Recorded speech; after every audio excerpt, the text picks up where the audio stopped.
अरे मैं भला असत्य क्यों बोलूंगा? अभी अभी यही थे श्रीहरि। हाँ।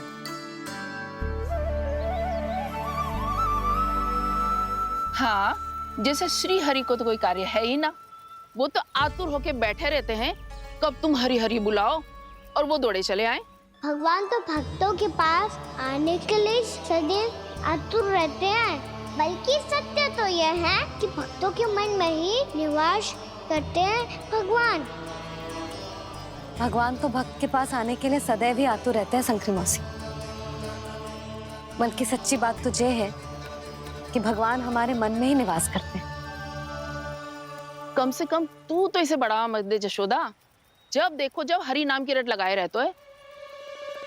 हरि बोलते बोलते ऐसो बावलो होता है कि सारा कार्य भूल जाता है। 2 दिन से अपनी मटकी के लिए चक्कर काट रही हूँ।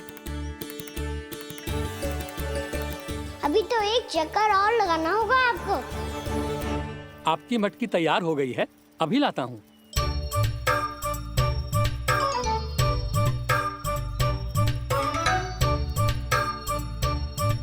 लो जी मटकी।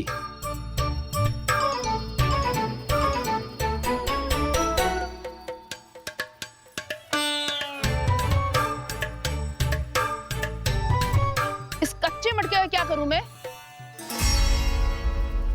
हाँ? पर इसे तो मैंने भट्टी में पकाया था। अब तू ही देख ले कितना ध्यान रहता है इस कार्य पे। और कह तो है कि श्री हरि आते हैं इससे मिलने। हाँ आते हैं और आगे भी आएंगे हमारे श्रीहरि हमसे मिलने। और आके मोक्ष देंगे, है ना? मांगूंगा तो मोक्ष भी दे देंगे। मांगूंगा तो मोक्ष भी दे देंगे। मांगूंगा तो मोक्ष भी दे देंगे। अभी तो ये बता कि तू मुझे मेरी मटकी कब देगो? और मेरी मांग कब पूरी करोगे भोला राम जी? मेरो घड़ा मेरे दिए तो तैयार है ना कल एकादशी की पूजा और व्रत के लिए। एकादशी का व्रत? हाँ, एकादशी का व्रत। इसे करने से श्री हरि बहुत प्रसन्न होते हैं। अच्छा, फिर तो अभी लाया।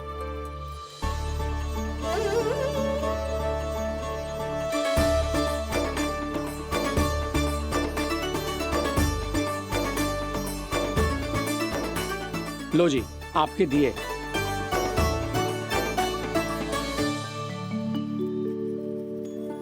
और जो हमने मांगा है वो? बाकी सब शेष द्वादशी के दिन मिलेगा, क्योंकि कल मैं भी एकादशी का व्रत रखूंगा। क्योंकि कल मैं भी एकादशी का व्रत रखूंगा। क्योंकि कल मैं भी एकादशी का व्रत रखूंगा।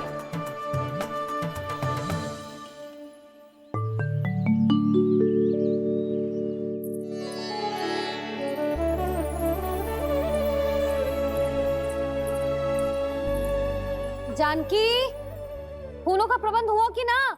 हाँ भाभी, जे रहे। सदैव विलंब कराती है। पर भाभी इस बार तो फूल समय से ही लाई थी। क्या हुआ जशोदा? अभी तो पूजा की तैयारी ना हुई? देखो ना मौसी, ये जानकी ना कुछ छूट ही जाता है इसके कारण। एकादशी की पूजा और व्रत आते ही जसोदा भाभी इतनी वग्र हो जाती है। ऐसो क्या होगा इस पूजा में?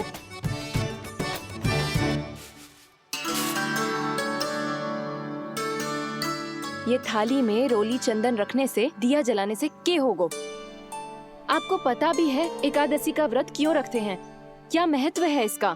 लो, जे तो मैं जसोमती रानी से पूछना भूल ही गया। पर हाँ भगवान, मेरे लिए इतना ही पर्याप्त है कि इस व्रत को रखने से मेरे श्रीहरि हमसे प्रसन्न हो जाएंगे।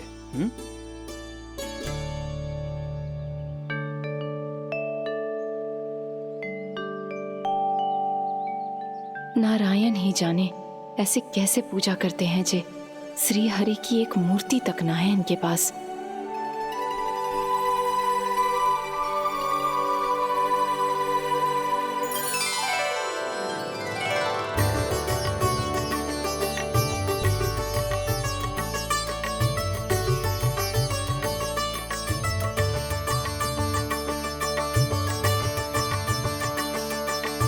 प्रभु, न तो मेरे पास मूर्ति है और ना तो इस व्रत के विधि विधान के बारे में मुझे जानकारी है और ना ही मुझे इसके महत्व के बारे में जानकारी है, पर फिर भी मैं करना चाहता हूं।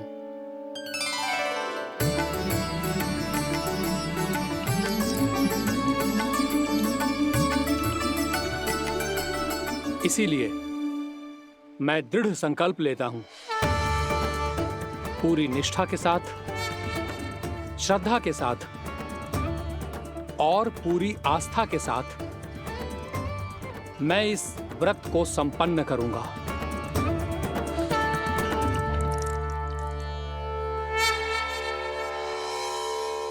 हम संकल्प लेते हैं कि एकादशी के व्रत को पूरी निष्ठा के साथ संपन्न करेंगे।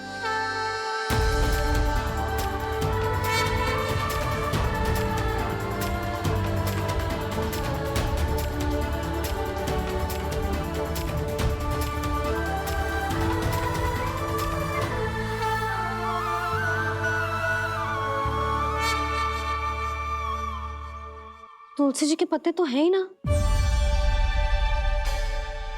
श्री नारायण को तुलसी जी के पत्ते के बिना भोग ना चढ़तो है। जानकी, तुलसी के पत्ते कहाँ हैं? भाभी, मैं तो कब से यही पूछना चाह रही थी कि तुलसी के पत्ते लाऊं क्या, पर आप तो व्यस्त थी ना।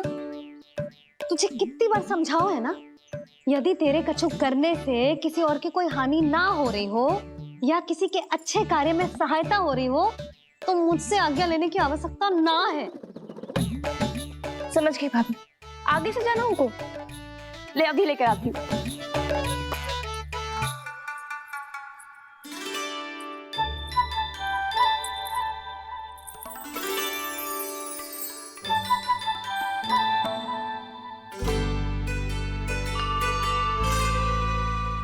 ताऊ, आपने पहले ये व्रत करो है?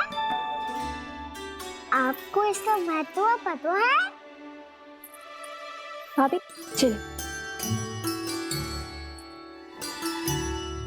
जानकी, तुमने ये व्रत करो है?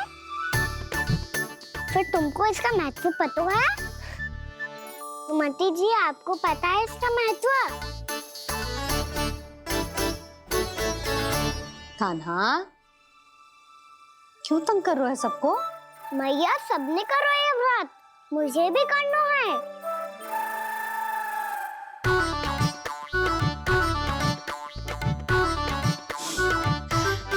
ये व्रत केवल बड़ों के लिए होती है लल्ला। जब आप ये व्रत कर सकती हो, बाबा कर सकते हैं, ये सारी गोपियां कर सकते हैं, वो भी कर सकते हैं, तो मैं क्यों ना कर सकता? क्योंकि तू कल तक भूखा ना रह पाएगो लल्ला। जब भक्त रह सकते हैं, फिर मैं क्यों नहीं रह सकता? मेरा अर्थ है कि नारायण के भक्त मैया, मैया मान जाओ ना, मुझे करने दो ना ये व्रत। अपनी लल्ला पे आप विश्वास ना है आपको? विश्वास है। अच्छा ठीक है, तू भी कर ले।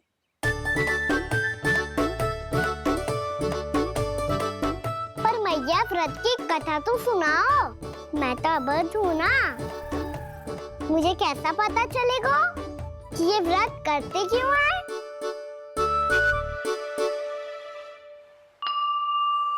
प्रभु, मुझ अबोध को कैसे पता चलेगा कि इस व्रत का क्या विधि विधान होता है और क्यों रखा जाता है और इसका महत्व क्या होता है?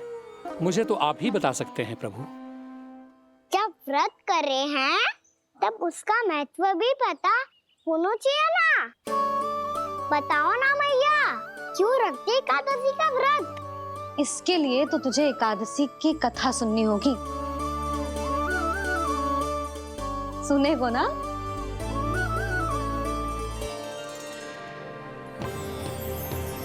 वसुदेव सुतं देवं कंसचाणूरमर्दनम् श्रीहरि, यशोदा परमानंदम्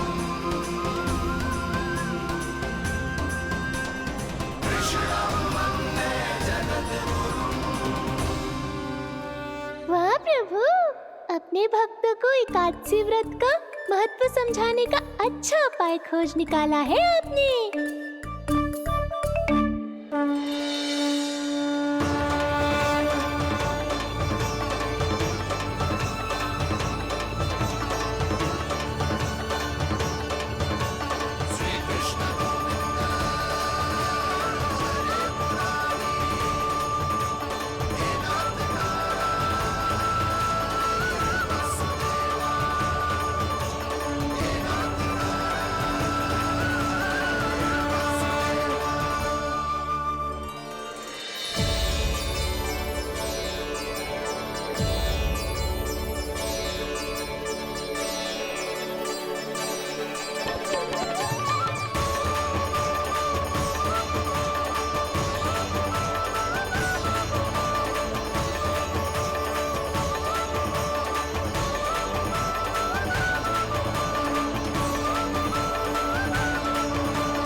अब सब जन एकादशी के व्रत की कथा ध्यान से सुनना, तभी जे व्रत पूरा माना जाएगो। समझो लल्ला।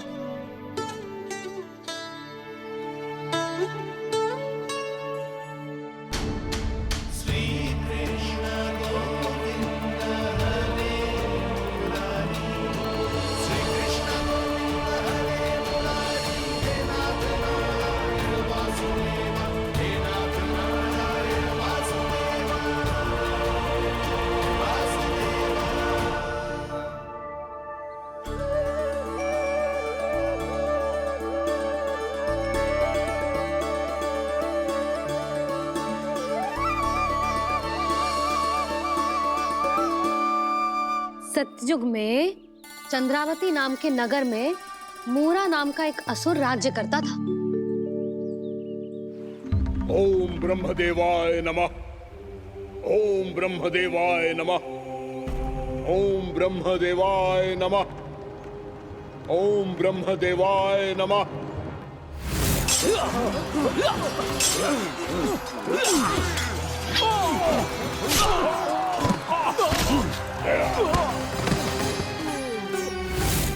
ओम ब्रह्मदेवाय नमः। ओम ब्रह्मदेवाय नमः।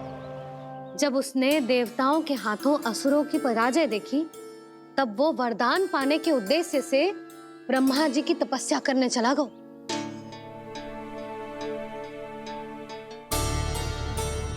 शीघ्र ही मूरा की तपस्या सफल हो गई और ब्रह्मदेव जी उससे प्रसन्न हो गए। नमः। ओम ब्रह्मदेवाय नमः। ओम ब्रह्मदेवाय नमः। ओम ब्रह्मदेवाय नमः। ओम ब्रह्मदेवाय नमः। ओम ब्रह्मदेवाय नमः। ओम ब्रह्मदेवाय नमः। ओम ब्रह्मदेवाय नमः। ओम ब्रह्मदेवाय नमः। मूरा, प्रणाम ब्रह्मदेव। तुम्हारी तपस्या सफल हुई। बोलो, तुम्हें क्या वर चाहिए? सृष्टि के रचयिता ब्रह्मदेव, कृपया मुझे ऐसा वरदान दीजिए जिसकी सहायता से मैं त्रिलोकी विजयी बन जाऊं और कोई देवता मुझे पराजित ना कर सके। यहाँ तक कि देवताओं के रक्षक, सृष्टि के संचालक भगवान श्री विष्णु के लिए भी मैं अपराजय रहूं। तथास्तु, तथास्तु, तथास्तु। प्रणाम ब्रह्मदेव।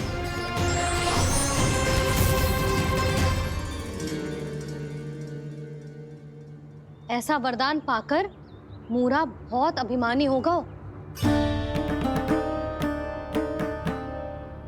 यक्षों, किन्नरों, यहाँ तक कि देवताओं को भी युद्ध के लिए ललकारने लगो, पर किसी ने भी उसकी ललकार को स्वीकार ना करो, क्योंकि सभी उसकी शक्ति से बहुत भयभीत थे और उसके सामने युद्ध किए बिना ही अपनी पराजय स्वीकार करने लगे और फिर दंभ में आके उसने स्वर्ग लोक पर भी आक्रमण कर दिया और देवराज इंद्र तक को चुनौती दे डाली।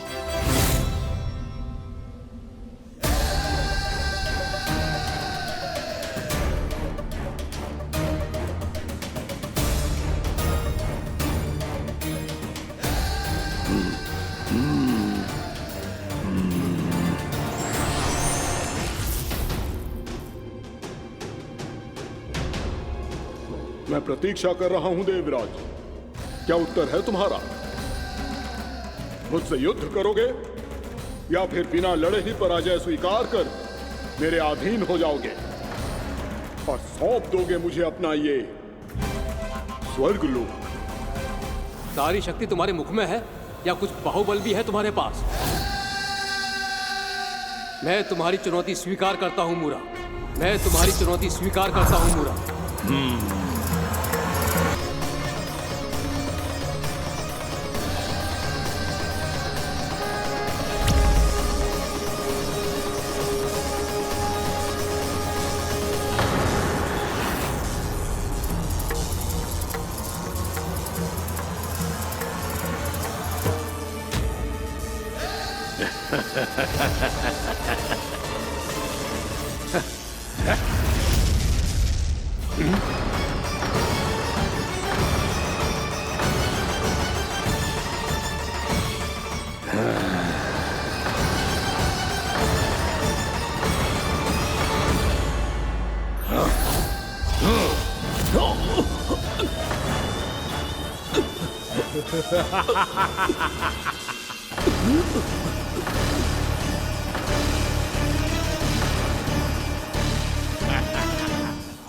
खैरिए देवगण, असुरराज मुरा को ब्रह्मदेव का आशीर्वाद प्राप्त है। आप में से कोई भी इन्हें पराजित नहीं कर पाएगा।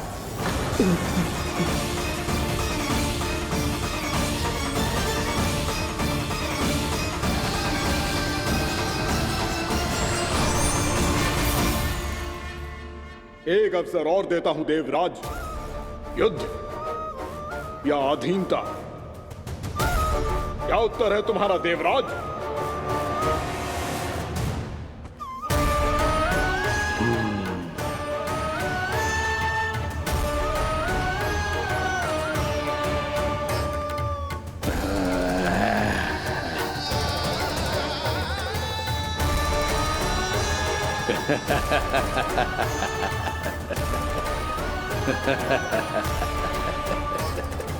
इंद्र और सभी देवताओं ने मूरा के आतंक में आके उससे भयभीत होके अपना सिंहासन छोड़ दियो। अब मूरा स्वर्ग का अधिपति बन गयो और शीघ्र ही उसने अन्य सभी असुरों को स्वर्ग में निवास करने के लिए आमंत्रित कर दियो। और इस प्रकार से वो धीरे धीरे तीनों लोकों का सम्राट बन गयो। उसे किसी ने रोका नहीं मैया? ना लल्ला, इतना साहस किसी में था ही ना। और फिर ये निश्चित करने के लिए कि भविष्य में किसी और असुर की मृत्यु ना हो, वो यमराज पे भी विजय प्राप्त करने के लिए यमलोक की ओर प्रस्थान कर दियो। वो तो अपने आप को और सभी असुरों को अमर बनाना चाहता था। पर देवता और यमराज भी उसकी ये योजना समझ गए थे। इसीलिए उसके आने से पहले ही सारे देवताओं ने श्री नारायण से सहायता के लिए गुहार लगाई। अब केवल आप ही कुछ कर सकते हैं प्रभु। अभी तो मूरा केवल त्रिलोक का स्वामी है और यदि उसने यमलोक भी जीत लिया तो वो जीवन को ही नियंत्रित नहीं करेगा प्रभु, वो मृत्यु का भी स्वामी हो जाएगा।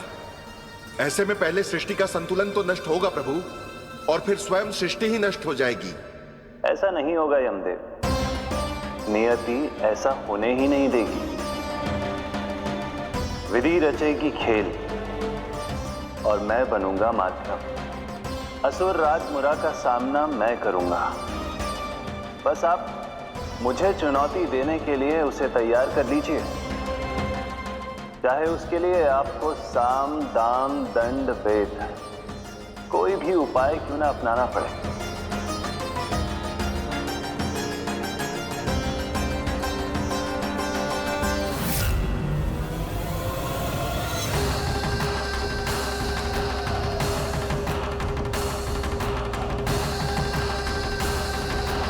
आप तो मेरी प्रतीक्षा में पहले से ही खड़े हैं यमदेव। तब तो आपने मेरी चुनौती के बारे में भी सुना ही होगा। कहिए, क्या उत्तर है आपका? मेरा स्वागत करके अपना राज्य त्यागेंगे या मेरा सामना करके अपने प्राण? असुर राज मुरा का सामना मैं करूंगा। बस आप मुझे चुनौती देने के लिए उसे तैयार कर लीजिए, चाहे उसके लिए आपको साम दाम दंड भेद कोई भी उपाय क्यों ना अपनाना पड़े।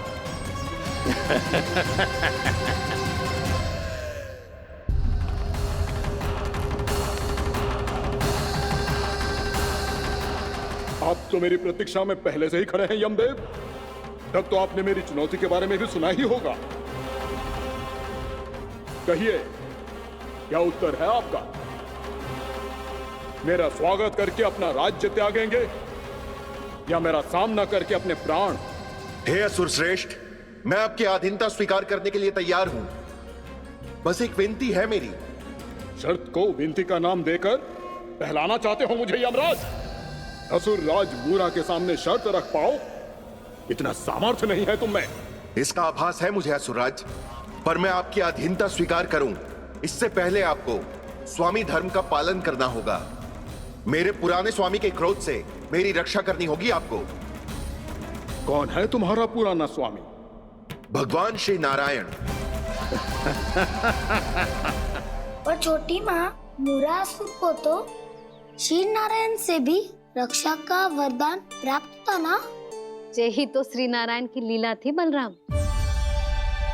पर वो राक्षस अपने दम में जे समझ ही ना पाओ कि वो क्या भूल करने जा रहा है, और पहुंच गो भगवान श्री नारायण को चुनौती देने के लिए।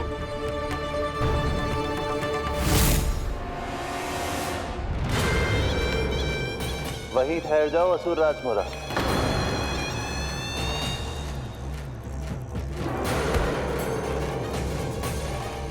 यहाँ क्यों आए? आपको पराजित करने और ये वैकुंठ जीतने, ताकि मैं यमलोक का स्वामी बन सकूं।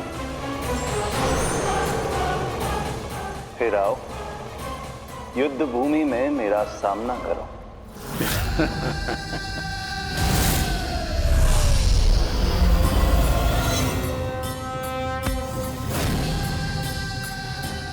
ये नहीं जानते कि इनसे ना हारने का वरदान तो मैं पहले ही प्राप्त कर चुका हूं। इसलिए युद्ध ठीक से आरंभ हो पाए उससे पहले ही इन्हें जीत लूंगा मैं।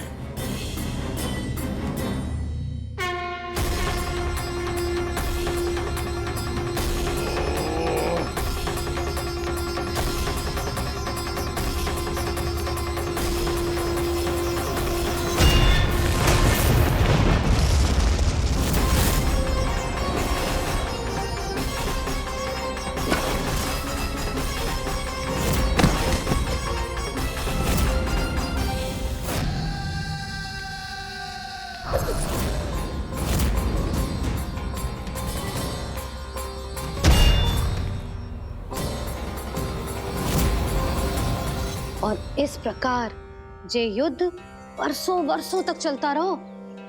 दोनों योद्धा पूरे ब्रह्मांड में अनेक अस्त्रों शस्त्रों के साथ युद्ध करते रहे।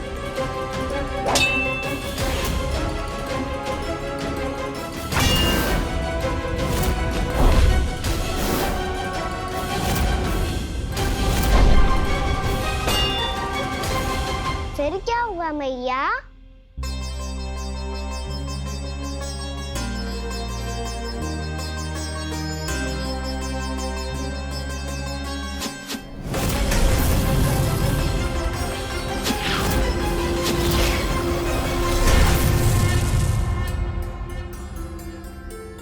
उस युद्ध को कभी समाप्त हुआ हो, पर कैसे?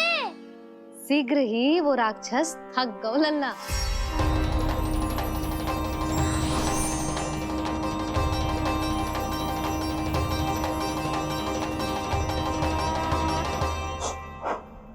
खड़े खड़े देख क्या रहे हैं नारायण? आक्रमण कीजिए, वध कर दीजिए मेरा।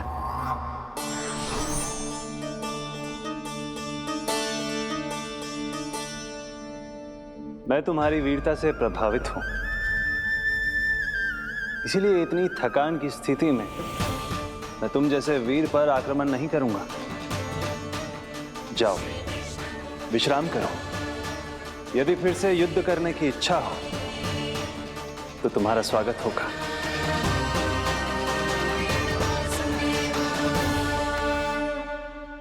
जे कह के श्री नारायण बद्रिका आश्रम चले गए और वहां हिमवत नाम की एक कंदरा में ध्यान लगा के बैठ गए।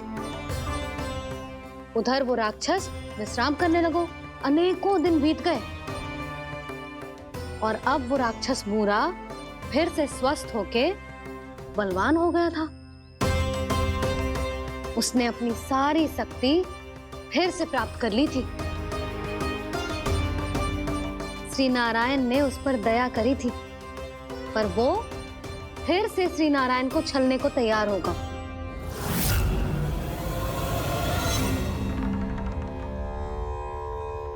ध्यान में बैठे बैठे श्री नारायण योग निद्रा में चले गए,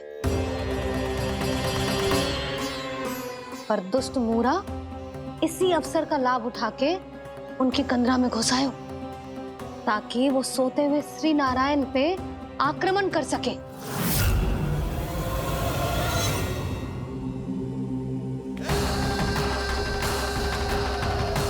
आज इस लंबे युद्ध को जीतकर अपने इस अंतिम शत्रु का भी अंत कर दूंगा मैं।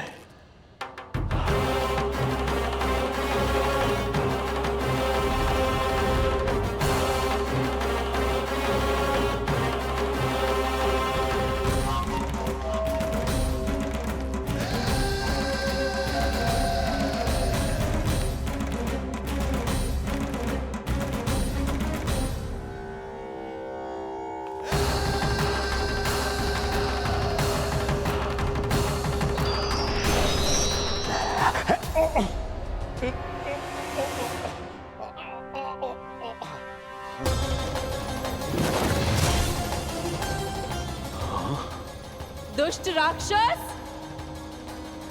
प्रभु ने तुझ पर दया की, तुझे संभलने का अवसर दिया। तू इन्हीं पर ही छल से वार करने चला है।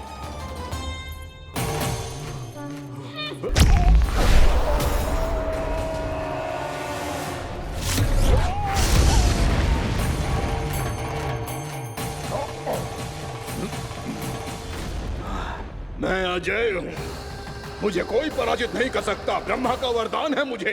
तूने नारायण से अपराजय होने का वरदान मांगा था मूर्ख। उनकी शक्ति से नहीं, ध्यान से देख। मैं तेरी मृत्यु हूँ, मृत्यु।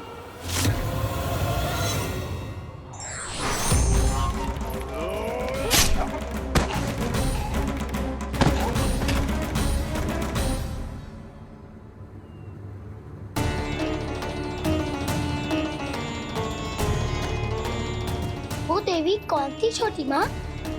और कौन बलराम, वही तो थी देवी एकादशी।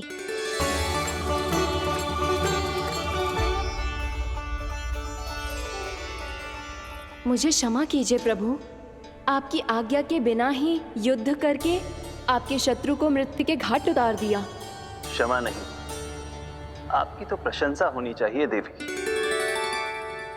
असुर राज को मारकर आपने सभी देवताओं को मुक्त करवाया है। इस पापी के अहंकार से तीनों लोकों की रक्षा की है आपने।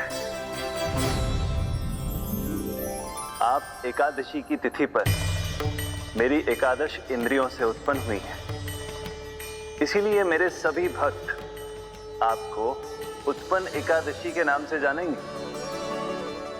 सभी तिथियों में आपका स्थान सर्वश्रेष्ठ होगा। जिस तरह आपने राक्षस के आक्रमण से मेरी रक्षा की है, उसी प्रकार एकादशी के दिन व्रत करके जो भी भक्त आपकी कथा सुनेगा, मैं स्वयं उसकी रक्षा करूंगा। जो आपकी पूजा करेगा, उसे मेरी विशेष कृपा प्राप्त होगी और उसके साथ साथ उसे मिलेगा धन, सिद्धि और मोक्ष।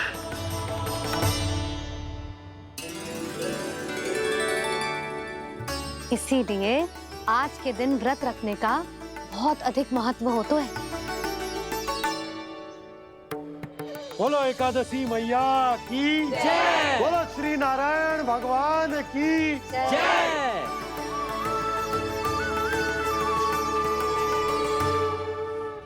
प्रभु की कृपा से एकादशी का महत्व भी पता चल गो और मेरा व्रत भी सफल होगा। अभी नहीं भूला राम, एकादशी का व्रत पूरी तरह तभी सफल होता है जब द्वादशी के दिन उसे पूरा किया जाता है।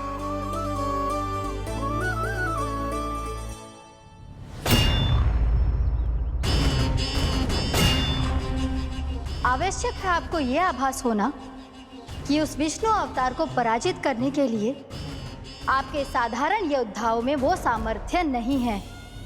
वो विष्णु अवतार कुछ अधिक ही असाधारण है।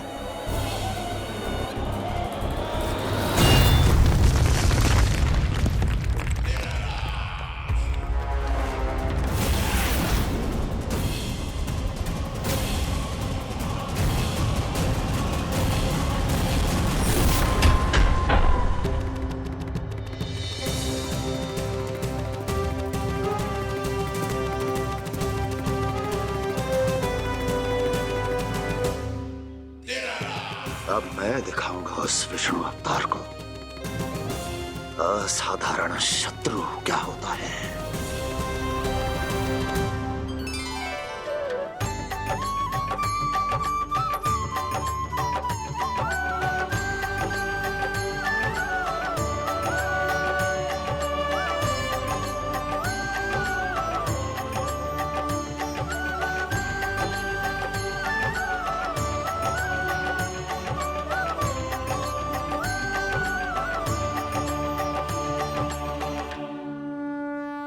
मामा अधीर हो रहे हैं, पर मैया ने मुझे अभी तक बाहर जाने की आज्ञा नहीं दी है। अभी उन्हें किसी और राक्षस को यहाँ भेजने से रोकने के लिए मुझे ही कुछ करना होगा।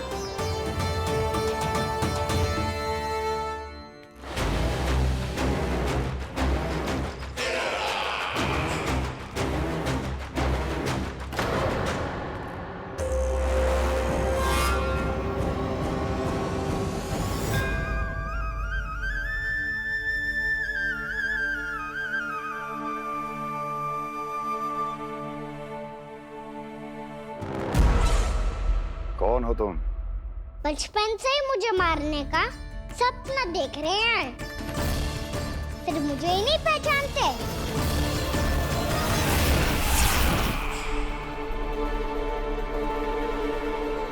बचपन से विष्णु अवतार। कोई कान्हा बुलाता है तो कोई मुरलीधर पुकारता है, कोई माखन चोर कहता है, कोई कहता है चिच्चोर।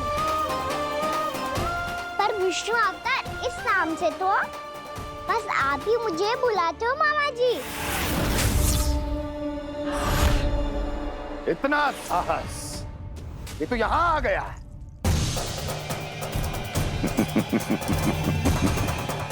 यहाँ आ तो गया तू विष्णु अवतार, किंतु यहाँ से जीवित नहीं जाएगा। तेरे शीश को तेरे धड़ से अलग कर दूंगा मैं।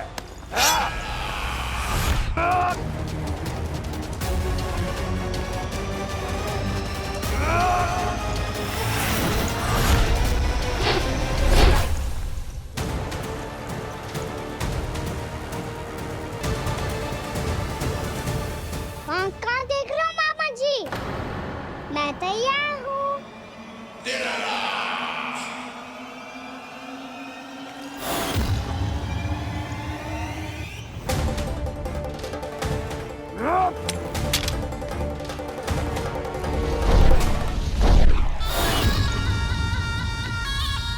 मामा जी, आप सदैव इसी तरह क्रोध में रहते हो क्या?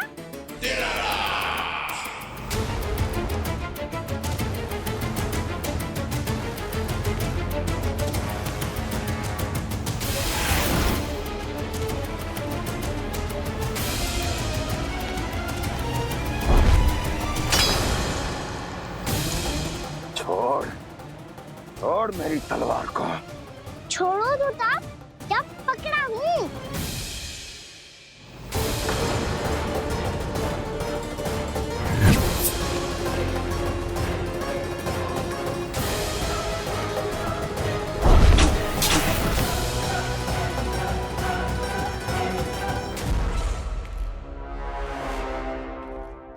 मामा जी।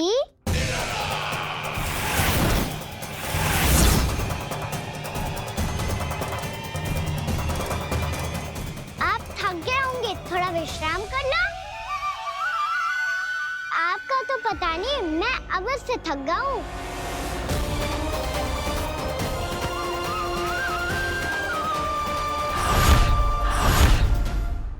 मेरे सिंहासन पर बैठने का तो साहस। अभी तो बस अभ्यास कर रहा था मामा जी। भविष्य में मुझे तो बैठना है यहाँ। आपने बल प्रयोग करके से अपने पिताजी से छीना था, मैं आपसे छीन लूंगा। जो छल और बल से लिया जाए वो अधिक समय तक टिकता नहीं है मामा जी।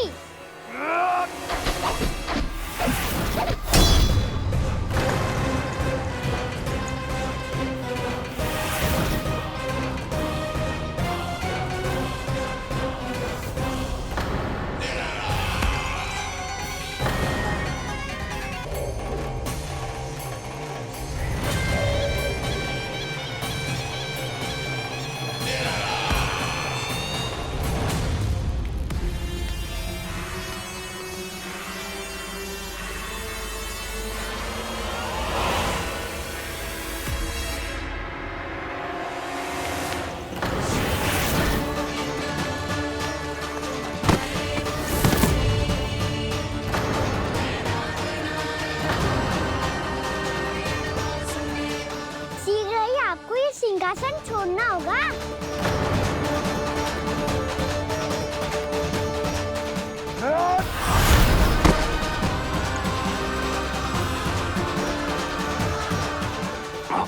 वो मेरा सिंहासन छीनना चाहता।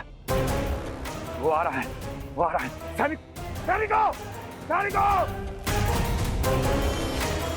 दुर्जन, बंद कर दो सभी द्वार और घरों के, सब के सब।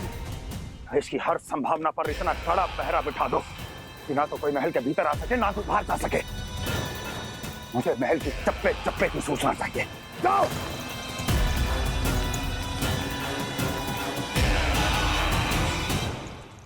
सिंहासन।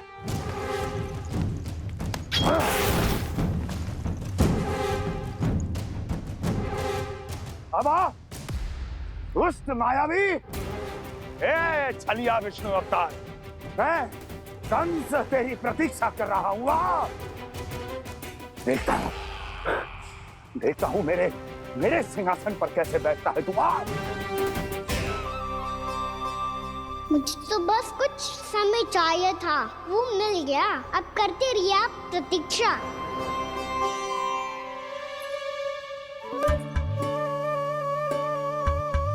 जी अपने आप से बातें क्यों कर रहे हैं जी?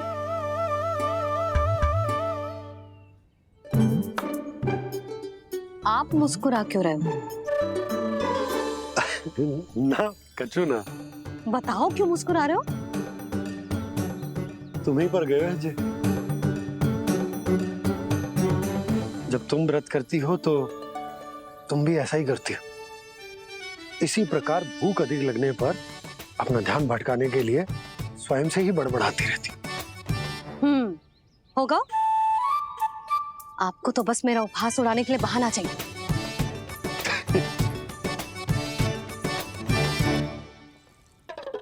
लल्ला, भूख लगी है? ना मैया, व्रत करे तो भूख कैसे लगेगी?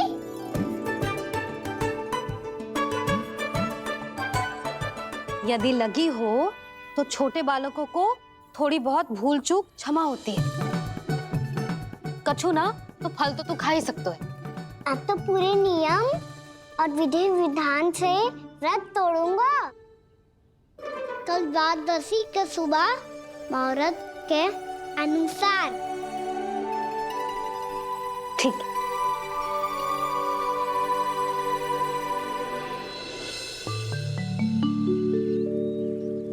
लल्ला, एकादशी समाप्त हो गई है, द्वादशी लग गई है।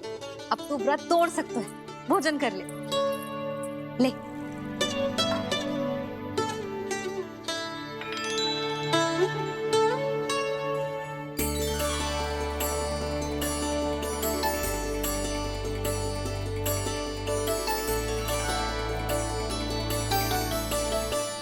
आज तो कार्य कर लीजिएगा। मैं ना चाहती कि सब गांव वाले फिर से आपका उपहास उड़ाएं। अरे इसी क्षण कार्य आरंभ करना आवश्यक ना है, कुछ खा तो लो। कल भी पूरे दिन व्रत में रहे, अब तो कुछ खा लो। ना ना, अभी बिल्कुल भूख ना है। और हाँ भगवान, तुम्हें चिंता करने की आवश्यकता नहीं है। आज मैं किसी को भी 2 शब्द कहने का अवसर नहीं दूंगा। अरे कुछ खाओगे पियोगे नहीं तो कैसे रहोगे?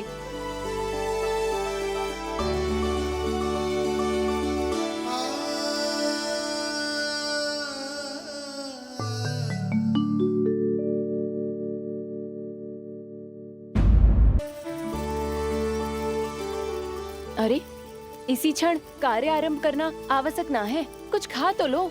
ना ना, अभी बिल्कुल भूख ना है। और हाँ भगवान, तुम्हें चिंता करने की आवश्यकता नहीं है। आज मैं किसी को भी 2 शब्द कहने का अवसर नहीं दूंगा।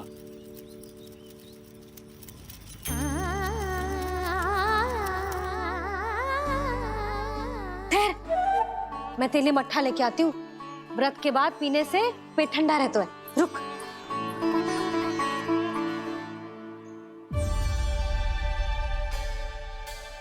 भक्तों ने अभी तक व्रत नहीं तोड़ा है, मैं कैसे तोड़ लूं? भूख कहाँ से होगी? श्री हरि नाम से पेट तो भर लेते हो।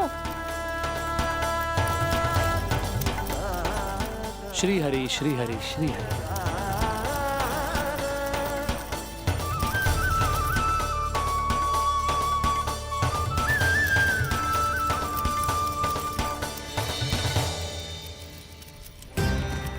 हरि हरि प्रभु हरि, हरि हरि प्रभु हरि, हरि हरि प्रभु हरि, हरि हरि प्रभु हरि। कल से अन्न का एक दाना ना गो है पेट में। अब क्या व्रत तुड़वाने भी आपके प्रभु ही आएंगे? अब क्या व्रत तुड़वाने भी आपके प्रभु ही आएंगे? मैया,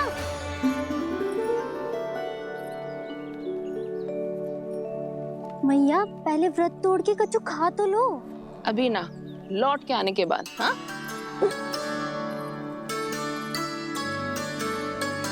बलराम, ठहरो पुत्र, पहले कुछ खा लो। व्रत तोड़ना आवश्यक होता है। मैया ने एकादशी का महत्व बताया। लगता है मुझे सबको द्वादशी पर व्रत तोड़ने समाप्त करने का महत्व बताना होगा। हरि हरि हरि हरि हरि, मेरे हरि।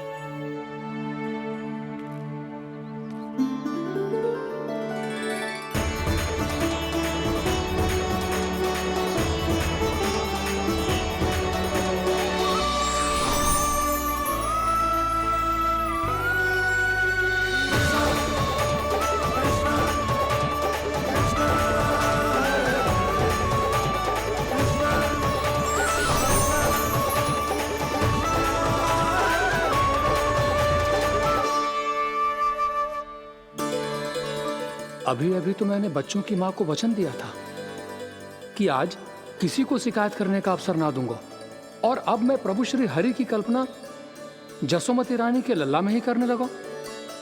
ना ना, ये ठीक ना है।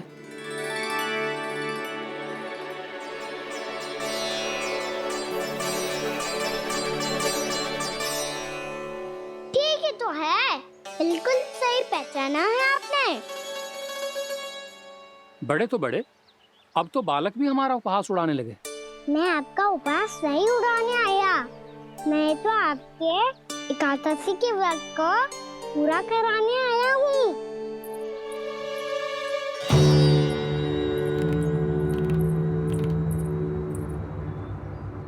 कान्हा,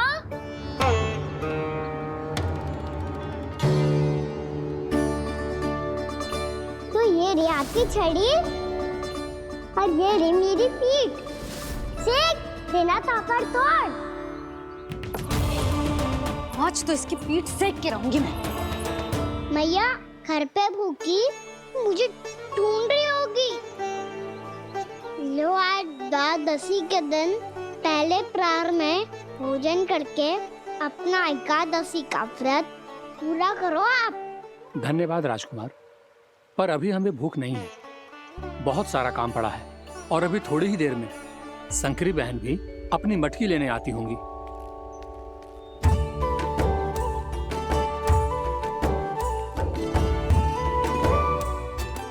पर मैं आपका व्रत पूरा कराए बिना नहीं जा सकता। भला क्यों? भक्त भूखा रहे और भगवान खा ले, ऐसा हो सकता है भला?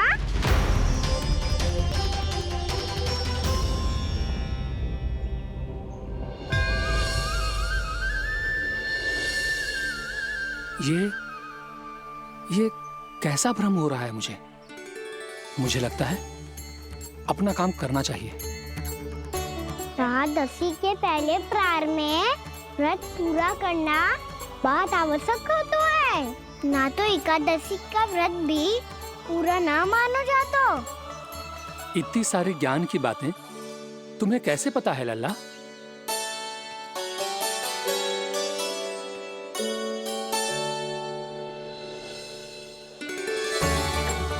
जैसे एकादशी की कथा होती है, वैसे द्वादशी की महिमा भी एक बहुत महत्वपूर्ण कथा है।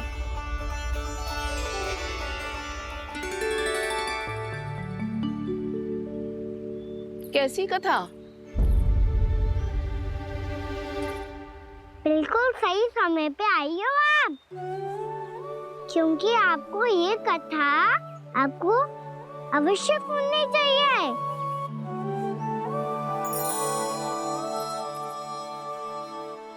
मुझे क्यों? पहले सुन तो लिया, फिर स्वयं ही पता चल जाएगा। बहुत समय पहले एक राजा हुआ करते थे, राजा अम्बरीश। भगवान श्री हरि के बहुत बड़े भक्त थे। ओम नमो नारायणाय। ओम नमो नारायणाय।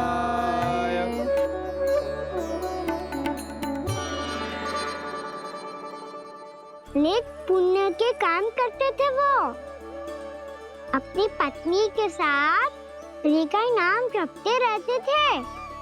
उन्होंने 12 माह एकादशी का व्रत करो, निर्जल पास किया, और जब उनकी 12वीं एकादशी का व्रत द्वादशी के दिन तोड़ने का समय हुआ, तभी महर्षि दुर्वासा अपनी 100 शिष्यों के साथ उनके महल में पधारे।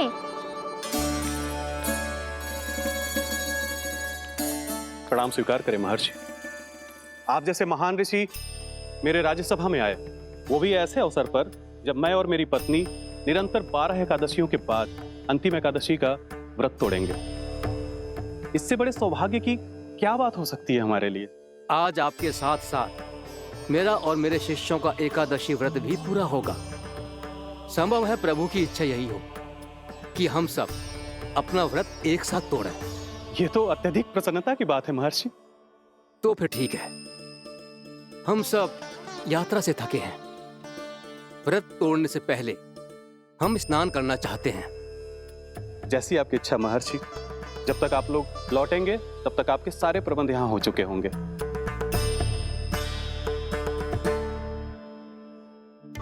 महर्षि दुर्वासा स्नान करने गए थे, पर उन्हें लौटने में विलंब हो रहा था, और इधर द्वादशी पर व्रत पूरा करने का मुहूर्त बीता जा रहा था। महाराज अम्बरीश बड़ी विरक्ति के साथ महर्षि दुर्वासा के लौटने की प्रतीक्षा कर रहे थे। महाराज, व्रत तोड़ने का मुहूर्त बीता जा रहा है, बस कुछ ही समय बचा है। महर्षि और उनके शिष्यों को लौटने में न जाने कितना समय लग जाएगा। मेरा सुझाव है कि आप मुहूर्त समाप्त होने से पहले व्रत अवश्य तोड़ लें। गुरुदेव, हमने महर्षि दुर्वासा को वचन दिया है कि जब तक वो लौटेंगे नहीं तब तक हम व्रत नहीं तोड़ेंगे। इसीलिए मैं उनके लौटने के बाद ही भोजन ग्रहण करूंगा। पर महाराज, मुहूर्त यदि बीत गया और समय रहते हो नहीं आए तो महाराज आपका व्रत पूरा नहीं होगा। महाराज, आपको उसका फल नहीं मिलेगा।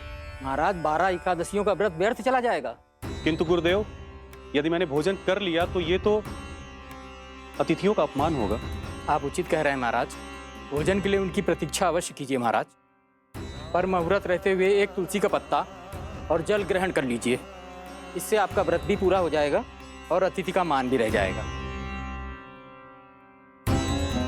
आपका सुझाव अच्छा है गुरुदेव।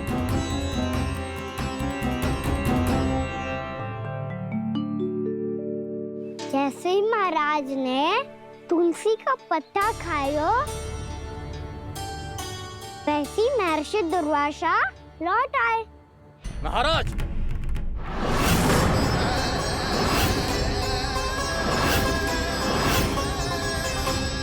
महाराज को उपास तोड़ते देखते बहुत क्रोधित हो गए।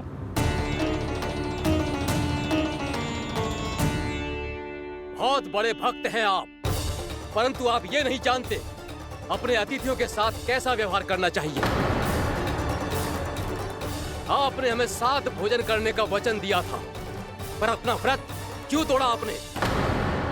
महर्षि, मैंने भोजन नहीं ग्रहण किया। कहीं मुहूर्त न निकल जाए, इस कारण मैंने एक तुलसी का पत्ता ग्रहण कर लिया।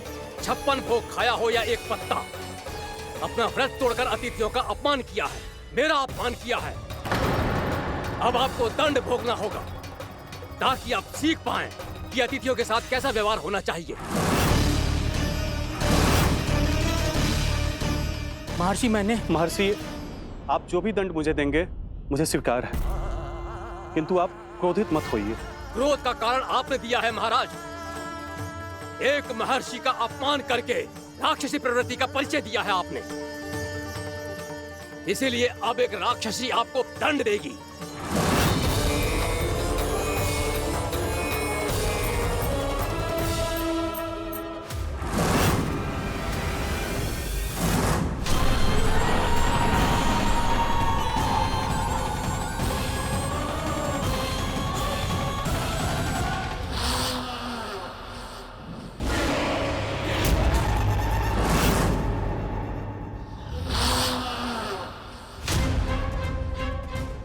हे प्रभु, यदि मैंने सच में महर्षि का अपमान करने की भूल की हो तो मैं उसका परिणाम भोगने के लिए प्रस्तुत हूं।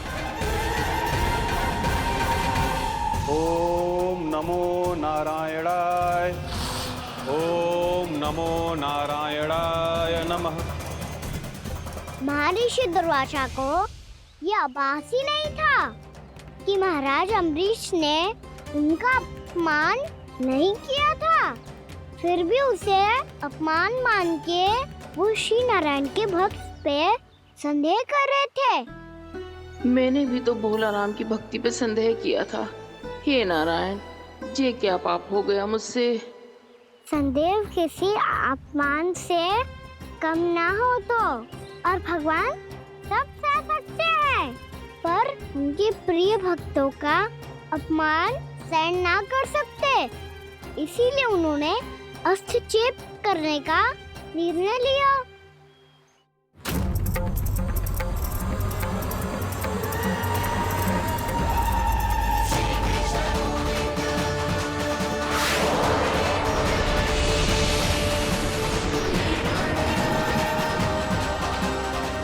ओम नमो नारायणाय।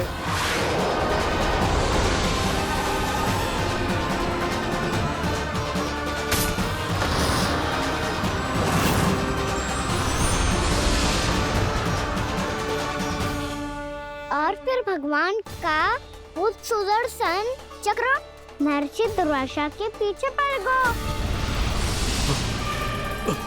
ये चक्र तो मेरी ओर बढ़ रहा है। ओम नमो नारायणाय। ये कैसे संभव हो सकता है? कोई रोको इसे, कोई रोको इसे।